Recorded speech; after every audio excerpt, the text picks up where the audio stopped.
यानी इससे बहुत अच्छी हो जाती है। अच्छा, ये चीज़ें ऑफ कर देनी है। अगर थोड़ा बहुत आप एनिमेशन करना भी चाहते हैं, मोबाइल अच्छा है आपका, तो फिर ये आप 0.5x पे रख लें, अदरवाइज़ ऑफ कर दें।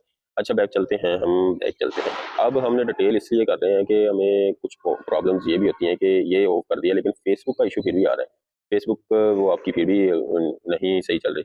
तो उसके लिए आपने फिर जाना है सेटिंग में, ऐप ऐप्स में जाना है, नोटिफ़िकेशन में चले जाएँ या एप्लीकेशन में चले जाते हैं, मैनेजमेंट में चले जाते हैं। एप्लीकेशंस जो है फेसबुक, यहाँ पे सर्च कर लेते हैं, फेसबुक, ये ओपन कर ली। अच्छा, इसमें ये होता है कि कुछ स्टोरेज होती हैं इसकी, ये वाली क्लियर कैशे, ये आपकी कैशे मैक्सिमम भी चली जाती है, 2 जीबी 3 जीबी भी चली जाती है। तो इस वजह से आपकी फेसबुक बहुत कम चलती है, यानी मतलब आपकी स्लो हो जाती है। आपने क्लियर डाटा नहीं करना, उसमें आपकी लॉग आउट हो जाएगा, डाटा सारा खत्म हो जाएगा इसका बैकअप।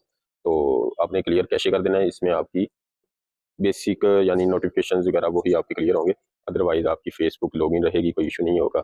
जैसे भी आप यूज़ करना चाहें वो फेसबुक आपकी यूज़ हो सकेगी।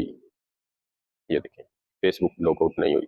ये चीज़ें आपने इसको स्पेशली देखना है, तो इंशाल्लाह आपका जो है मोबाइल कभी भी स्लो नहीं होगा, हैंग नहीं होगा और बिल्कुल फिट चलेगा। इसी तरह आपने कोई और भी एप्लीकेशन आपकी ज़रा स्लो है, तो उसकी भी सेम सेटिंग के साथ आपने क्लियर कैशे कर लेनी है, तो उससे भी आपकी स्पीड बेहतर होगी।